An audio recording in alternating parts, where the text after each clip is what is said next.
A Polícia Civil deu uma entrevista coletiva na manhã de hoje, relatando os detalhes do crime que chama a atenção da nossa região. A vítima se encontrou com um assassino e, por ciúmes, essa é a grande revelação, ela foi morta. E aí o pessoal deve estar se perguntando, Júnior, foi morta como? A facadas? Foi de tiro? Que situação que aconteceu? Como assim? Estrangulada. Estrangulada. Essa é a informação que a gente já começa a trazer para você, os detalhes de um crime terrível. De um crime que envolve uma mulher que estava trabalhando. De um crime que envolve uma mulher que tinha um relacionamento com um cara que, pelo que a polícia está contando, não aceitava o fim. Ou pelo menos enciumado demais, a pressionava demais, até que decide matá-la. E no decorrer do programa de hoje você vai compreender comigo como é que agiu a mente criminosa nesse caso. Porque além de matar de forma terrível, de estrangulamento, que pode envolver a reação mecânica com as mãos ou com algum instrumento, você vai entender que a partir do crime, depois de cometer o crime, ele continua. Ele pega o carro da namorada, vai até uma estrada de terra e lá ele resolve desovar o corpo. Jogou lá no mato, bem aqui, ó. Esse lugar que você está vendo aqui, que a TV Paranaíba mostra para você. Isso foi ele que falou. Agora vamos lá. Antes de eu contar mais o que é que aconteceu antes desse momento aqui, nós vamos trazer agora para você um trecho da entrevista do delegado, que ele foi taxativo em dizer: o cara fez, o cara pensou e o cara executou, o que a gente chama de caminho do crime. E nessa entrevista, nesse primeiro ponto, a gente já vai desvendar essa motivação, porque desde ontem essa era a pergunta. Por qual motivo, razão, circunstância, o que é que aconteceu com esse casal que, segundo a investigação, o cara decidiu tomar essa iniciativa. Acompanhe comigo o delegado falando aqui no nosso Balanço Geral. Vamos ver. Segundo a versão dele, ele havia marcado um encontro com ela no sábado à noite e eles iriam consumir cerveja e drogas. Ele confessa que chegou a ingerir lá 6 cervejas com ela e ela teria relatado que não estava ficando só com ele, que naquela noite ia sair com mais 2 homens. E segundo ele, nessa hora perdeu a cabeça e esganou.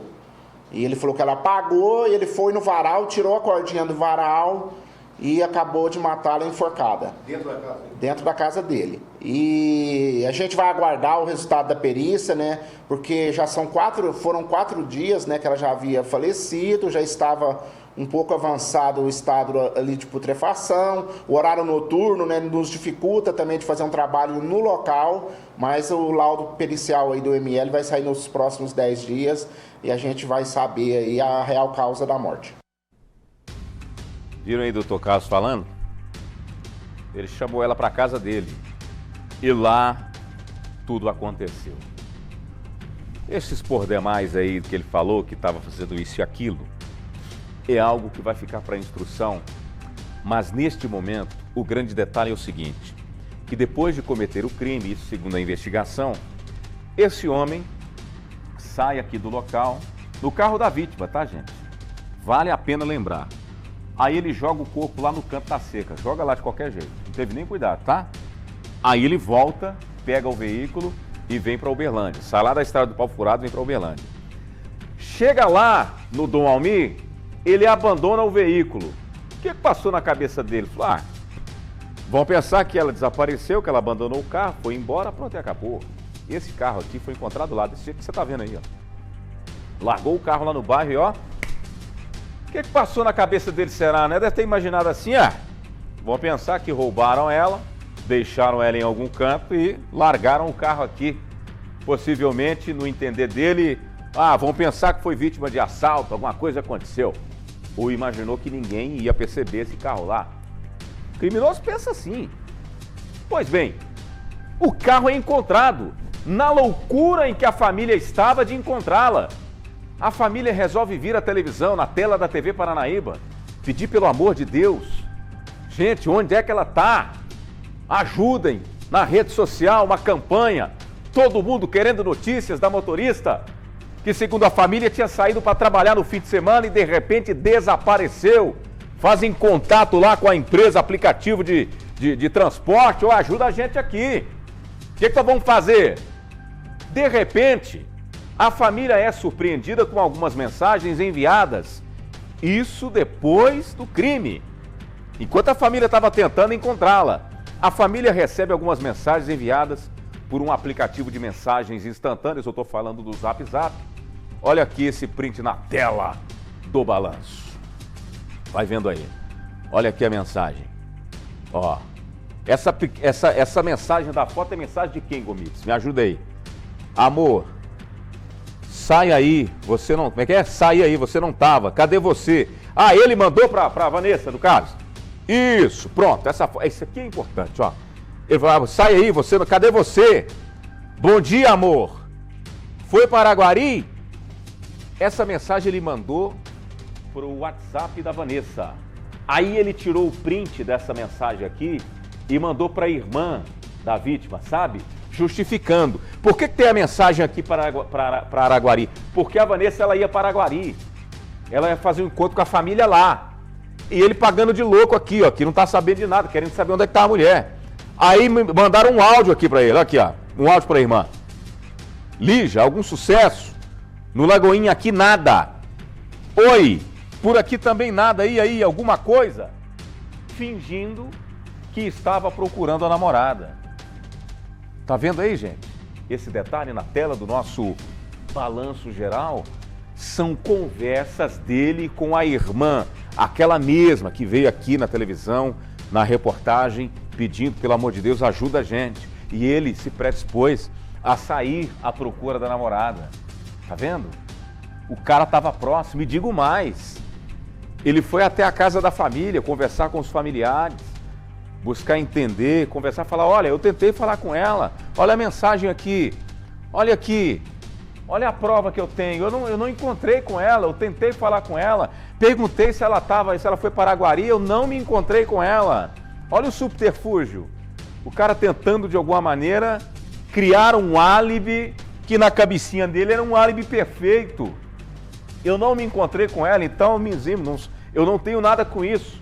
Se ela sumiu, se ela desapareceu, se assaltou, se ela foi morta, não é comigo, ó. Ele tentou. Mas aí o que acontece? A polícia não confiou muito nesse papo, porque essas conversas foram apresentadas para o delegado. E aí que está a chave do negócio. Conversando com a família, a polícia disse, olha, o histórico lá não era muito bom. O cara não era muito legal, os dois não tinham uma animosidade. A polícia então vai atrás de quê? A pista do carro. Onde é que esse carro passou? E é aí que a casa caiu, porque a polícia acabou descobrindo e aí vai atrás dele. Aí ele não aguentou a pressão. É muita pressão em cima, é muita informação, a família chorando na televisão. O cara resolve então, segundo a polícia, revelar o que realmente tinha acontecido. Vai lá e leva a polícia no local exato onde ele havia deixado o corpo. Ele contou para a polícia. Ele levou os policiais exatamente nesse local. E aí a constatação. Há um corpo aqui. O que a polícia faz? Pega o corpo, coloca na frente dele. Olha aqui, abre o tampão do carro. Essa mulher que você matou? Esse aqui, esse corpo aqui é da sua namorada? E ele então diz para a polícia, tem um vídeo, tem a imagem, ele conversando com a polícia. Então ele diz, sim, eu que coloquei esse corpo aqui, foi eu que matei. Foi assim que aconteceu. Nós temos agora uma reportagem para você entender comigo, na tela do nosso Balanço Geral, que nós vamos trazer tintim por tintim. Aliás, nossa equipe de reportagem já conseguiu? Já conseguiu? Então pera lá, guarda a reportagem aí. Guarda a reportagem, a Carol, isso aqui é a imagem da equipe da Carol. Carolina Barros, ó, imagem da equipe da Carolina Barros. Calma lá, porque me chega uma informação aqui, parece que a família quer falar, é isso, Gomides? A família quer falar. A família está lá, procurou a nossa equipe de reportagem, quer falar agora. Vamos saber agora ao vivo na tela do nosso Balanço Geral. Esse caso, gente, é um caso que nós precisamos trazer às claras como aconteceu e a investigação da polícia. Essa aqui é a irmã da Vanessa, ou minha querida Ana Paula Lemos. Boa tarde para você, bem-vinda na tela do nosso Balanço Geral. A irmã quer falar isso? Coloca o microfone, deixa ela falar. É isso sim, Júnior. Uma excelente noite para você, uma excelente tarde para você também, para todos que acompanham o nosso Balanço Geral.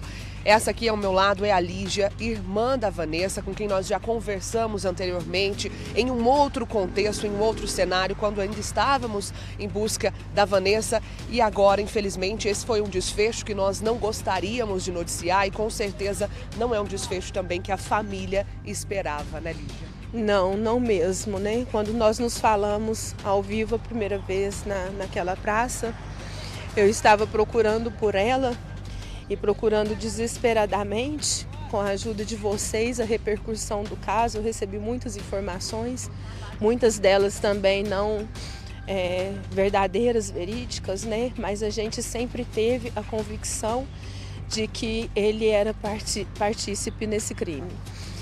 E assim, naquele dia, pela manhã, nós tivemos que adentrar a casa dele, né, sem permissão, no primeiro momento, para poder ver se ele estava lá ou não, e ele já estava tirando os móveis da casa. Nós entramos na casa, tinha apenas colchões, algumas latas de cerveja jogadas pelo chão. E depois que eu vi isso na casa dele, foi que eu fiz uma publicação de uma foto dos dois, procurando por ele. E depois que eu fiz essa publicação, ele teve a frieza de entrar em contato comigo pelo Messenger e foi até a porta da casa da minha mãe.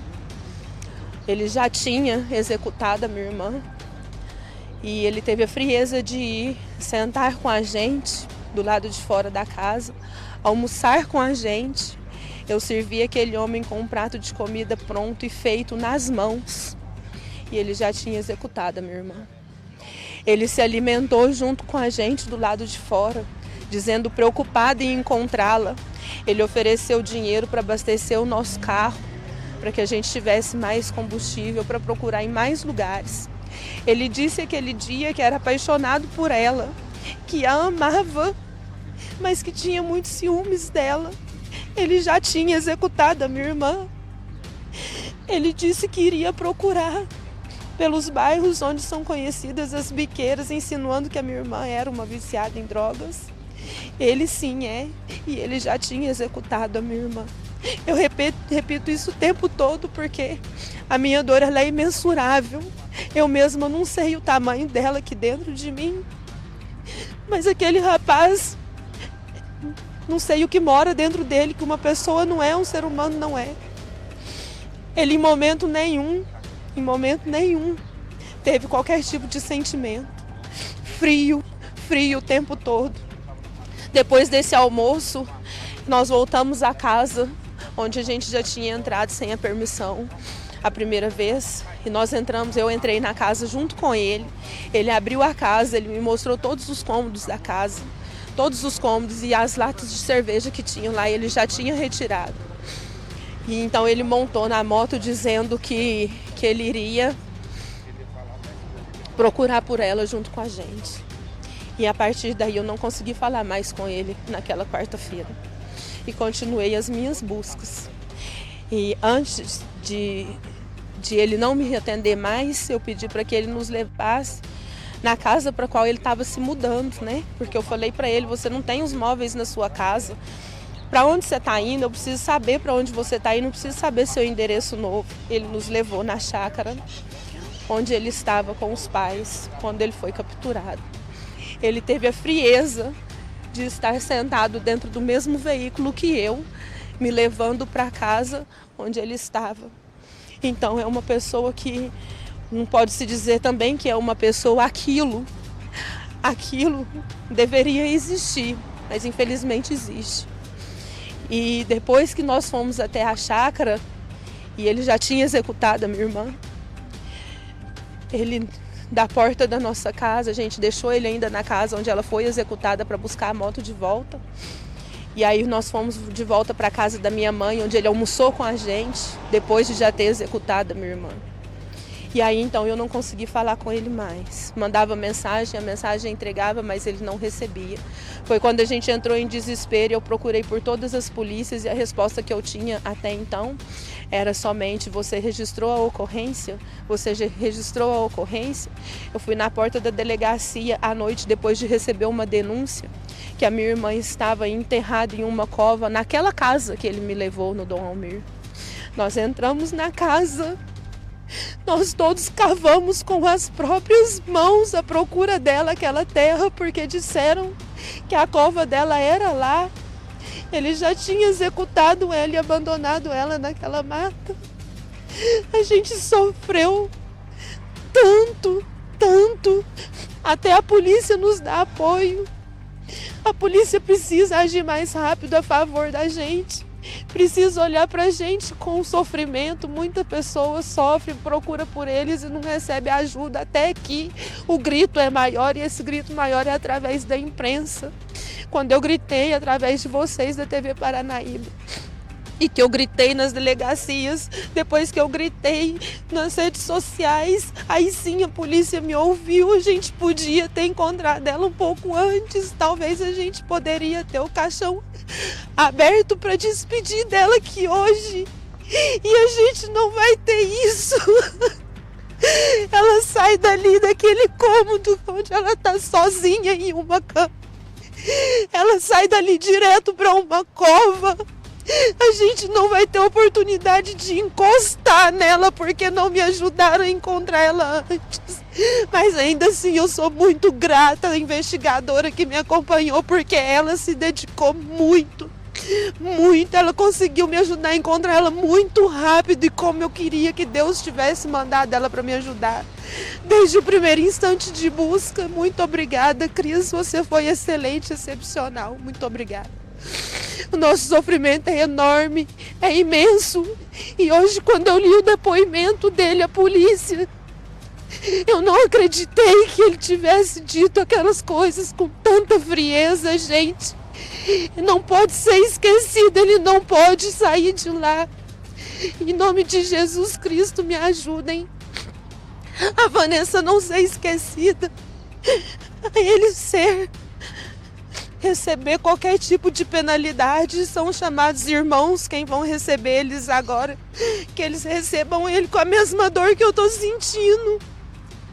Olha, eu preciso chamar a atenção, Júnior, até dar um tempo para a Lígia respirar. Eu tô diante de uma mulher extremamente forte, porque a gente passa pela cabeça os dias que essa família sofreu, todos esses momentos. A Lígia está aqui com o marido, com um filho, uma criança, está falando com a gente, querendo justiça, mas os últimos dias, é quase uma semana de sofrimento dessa família, e a gente está num cenário muito ruim. A gente está aqui no cemitério, que é onde a Vanessa será sepultada, sem esse tempo de despedida. Ela não terá velório. Então é uma história extremamente delicada. Estou aqui arrepiando o tempo todo com a fala da Lígia, que é uma mulher extremamente forte. E Lígia, eu queria saber de vocês se durante esse tempo, todo esse teatro que esse rapaz, me falta até palavra para descrevê-lo, né? Mas todo esse teatro nesses dias, em algum momento você, sua mãe, seus sobrinhos pensaram que talvez não fosse ele? Pensamos sim. Ele foi, como diz meu esposo, ele é muito bom na mentira, ele foi muito bom. Ele se mostrou sempre preocupado em encontrá-la, sabe?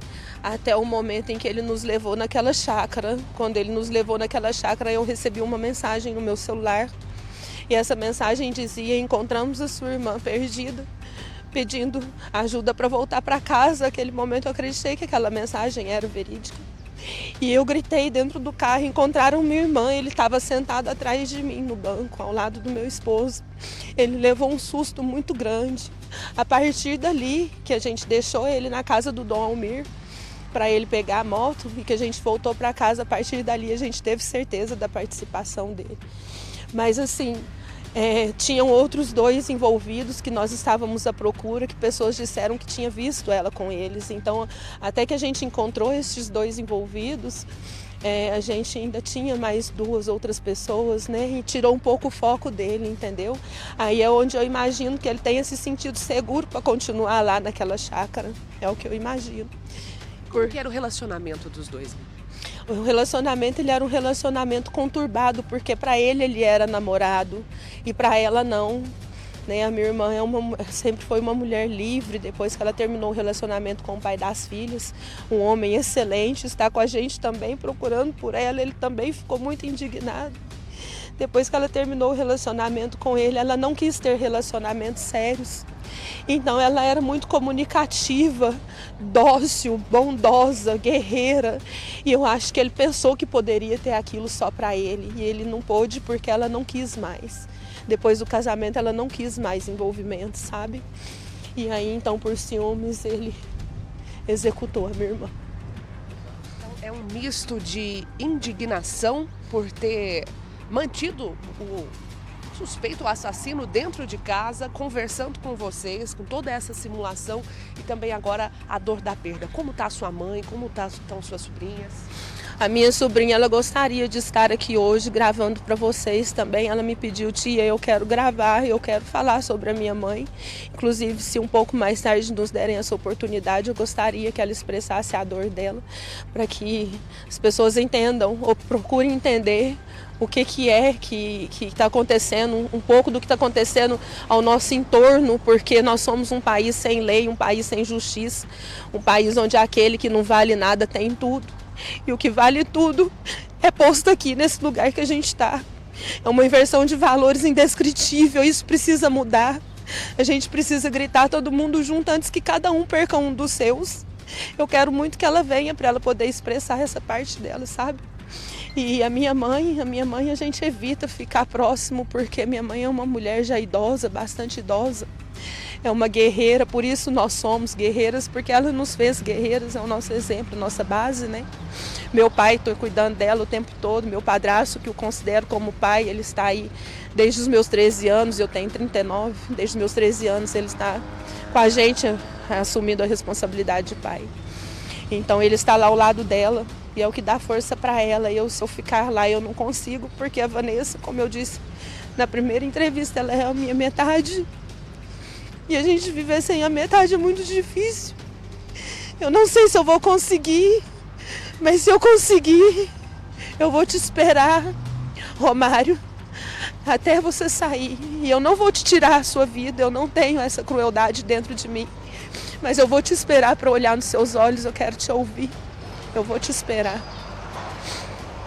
Você quer ouvi-lo? O que você espera ouvir dele? Eu quero saber, sim, quando ele fez isso, se ele olhava nos olhos dela. Porque o depoimento dele, ele fala que eles começaram uma discussão sentados na cama. E aí ele a enforcou porque ela disse que iria sair com outros rapazes. Ele a enforcou por ciúme. E que ela desmaiou. E que depois ela começou a acordar.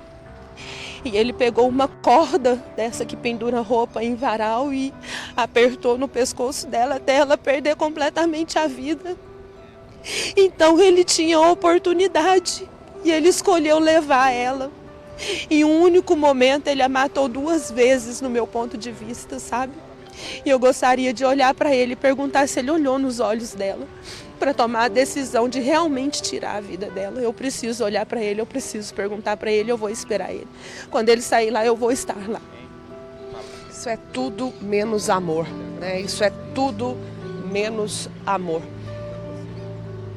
Você quer falar mais alguma coisa, sua mãe? Meu esposo, ele está mencionando a questão do carro, né? Que ele tomou posse do carro para concluir a ideia dele e que a gente gostaria que tudo que seja possível colocar como agravante, já é um feminicídio, não tem como a gente colocar em uma outra, enfim, mas tudo que for possível que o advogado me ajude a gente colocar como agravantes dessa tragédia. Ele terá uma audiência de custódia. E como eu disse, essa audiência de custódia ela veio só para pôr o vagabundo na rua e ter oportunidade de concluir o mau plano que eles têm. Então, eu quero pedir para que continue tendo a repercussão, que a gente acompanhe todo mundo junto, para que ele possa ficar lá, porque a gente junto, a gente faz tanta coisa e tão mais rápido. Então eu quero que a gente coloque aí todas as agravantes possíveis, que todo mundo esteja com a gente o tempo todo como teve. Quero agradecer todo mundo também, cada mensagem. Todo mundo, eu sou muito grata, eu tento responder todas, ainda não consegui, mas eu vou conseguir, vou responder a todos. Eu peço a todos, gente, que não deixa cair em esquecimento. Ela será sepultada aqui hoje às 17 horas, que os nossos amigos, nossos entes, todas aquelas pessoas que têm consideração por ela, que estejam aqui, que vocês também estejam aqui para filmar esse momento de tristeza. Porque a tristeza ela fica mais viva na mente das pessoas por um tempo que a alegria. Então, mesmo que me doa, eu quero sim que seja divulgado, que seja publicado e que nossos amigos venham me ajudar. Que venham me ajudar a fazer isso ser forte, a isso ser memorável. Certo, olha, o que for ao nosso alcance, do nosso alcance, o microfone da TV Paranaíba está sempre aberto para a sua sobrinha, para você. Vocês mencionaram uma questão importante, porque tudo isso aconteceu no próprio carro, no carro que ela levava o sustento para a família, no carro que ela trabalhava, ela era motorista de aplicativo. Então, essa história ela tem muitas camadas, camadas cruéis, dolorosas e, claro, não pode cair no esquecimento. Muito obrigada, parabéns pela sua força, mulher extremamente forte e pode contar com a gente, com o Júnior, com toda certeza também, né, meu amigo? É Deus que está dando força para essa mulher falar o que ela está falando, porque num momento como esse, é só isso mesmo, é só Deus para ajudar, porque a gente está sentindo aqui, Carol, Ana Paula, toda a equipe da TV Paranaíba, vocês, repórteres, estão acompanhando de perto e conversando com a família, vendo a dor. Mostra, amor, pode mostrar ela chorando, ela está desabafando. Isso aqui é a dor de uma família que não aguenta ver mais tanta impunidade. É a dor de uma família que não aguenta mais ver tragédias como essa todo dia na televisão. Isso aqui é a realidade, ó, de uma impunidade, de canalhas que tiram vidas desse país todos os dias. E a gente mostra, porque o povo tem que sentir a dor da família também. O povo tem que sentir, o povo tem que se revoltar, tem que continuar se revoltando como estamos revoltando aqui nas redes sociais. Mete o cacete, povo, compartilha e comenta. Ela pediu ajuda e nós estamos aqui para ajudar. Nós vamos estar a cada momento, a cada passo nessa investigação. Não adianta esse cara correr. E eu vou falar mais, bicho. O que você está tentando fazer com ela, você não vai fazer, não. O que você está tentando, você não vai conseguir, não. Você está tentando colocar a vítima como errada nessa história. Você não vai colocar. O que você falou lá pro delegado, esse papo furado, de que estava lá no quarto com ela, tentando colocar ela como traidora, não vai! Canalha! Não vai! Porque nós não vamos deixar! Tá? Nós não vamos deixar! Porque é isso que os caras fazem. Mata a pessoa, e aí vem depois, vai lá, senta com o delegado. Não, doutor, é porque ela estava fazendo isso, aquilo. Nem que fosse! Mas não vai, porque nós não vamos deixar. Esse subterfúgio, esse teu fingimento não vai colar nem aqui e nem na China, nem no raio que o parta. E eu vou te contar uma história. Ei, rapaz, cada passo da investigação, cada linha que tiver nessa história, a TV Paranaíba vai estar lá. Porque nós temos essa responsabilidade. Nós não podemos tratar esses casos mais com normalidade. Não pode ser mais um número, não pode ser mais uma família que chora, não pode ser mais uma família que derrete aqui na televisão e pede por justiça. Não pode. Agora veja bem, o que esse cara fez, ele é frio. Quem faz uma coisa dessa é o pior que um verme. É frio. O cara foi lá almoçar com a família. Vocês têm noção do que é isso? O cara foi lá almoçar com a família, sabendo que a mulher estava morta lá naquele mato. Ela merecia estar naquele mato, bicho. Uma mulher que trabalhou a vida inteira. Uma mulher que estava trabalhando e foi atraída para a morte lá para casa. Ela merecia. Foi criada, amada pela irmã, pelos familiares. Ela merecia ser jogada naquele lugar do jeito que ela foi jogada. Estrangulada como foi. Ó, enquanto a família chora e pede por justiça, nós repercutimos esse caso. E eu vou mostrar agora para você a reportagem. Porque a Ana Paula está lá com a família e ontem à noite a TV Paranaíba estava lá, mostrando o trabalho da polícia, onde o corpo foi encontrado. Entenda comigo, vamos reconstruir essa história e trazer para você como foi uma noite de trabalho e como a polícia pegou o corpo lá no mato, onde deveriam ter colocado ele para pegar o corpo lá. Desce aí, pega o corpo lá e coloca aqui para você ver. A polícia foi lá, pegou o corpo, colocou na frente do carro, abriu o camburão e mostrou para ele, olha aqui o que você fez. Foi assim que aconteceu. Na reportagem da Carol Barros, a gente mostra na tela do Balanço. Vamos ver.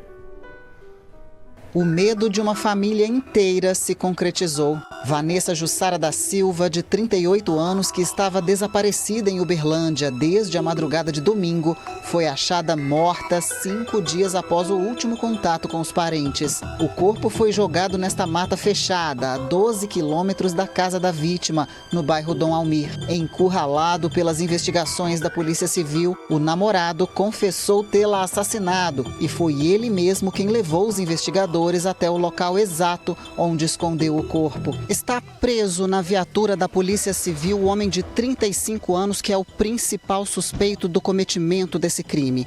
As investigações da Polícia Civil apontaram que ele matou Vanessa Jussara na noite de sábado, esfaqueada, depois colocou o corpo da vítima dentro do próprio veículo dela e veio até essa estrada, vicinal à estrada do Pau Furado. Aqui, ele desovou o corpo da Vanessa nesta área fechada de mata. Quem passa por aqui mal teria qualquer chance de visualizar o corpo dela dentro desse local. Em seguida, o homem disse que voltou para o bairro Dom Almir e abandonou o carro da namorada. O veículo foi apreendido pela polícia e deverá passar por uma perícia. Segundo o delegado de homicídios, Carlos Fernandes, ele foi preso em flagrante. A funerária removeu o corpo de Vanessa até o Instituto Médico Legal do Hospital de Clínicas da UFO. Já estava em avançado estado de decomposição. A vítima trabalhava como motorista de aplicativo em 2 plataformas.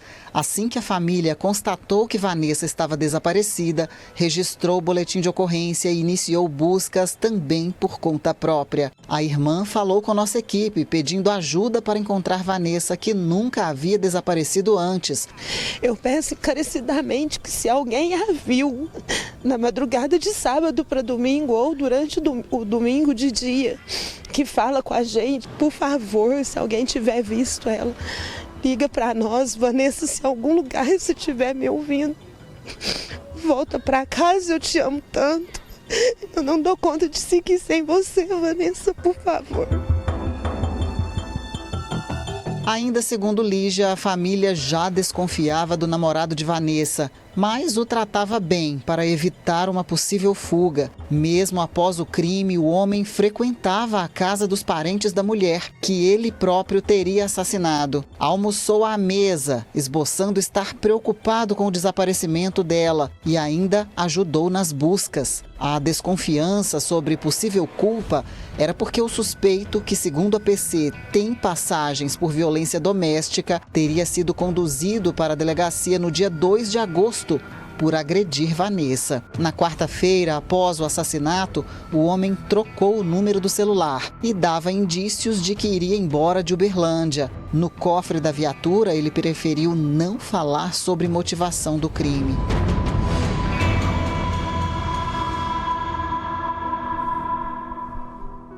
Esse tipo de perversidade, infelizmente, é um negócio que nem a psicologia consegue explicar com tanta clareza. A psicanálise não consegue explicar.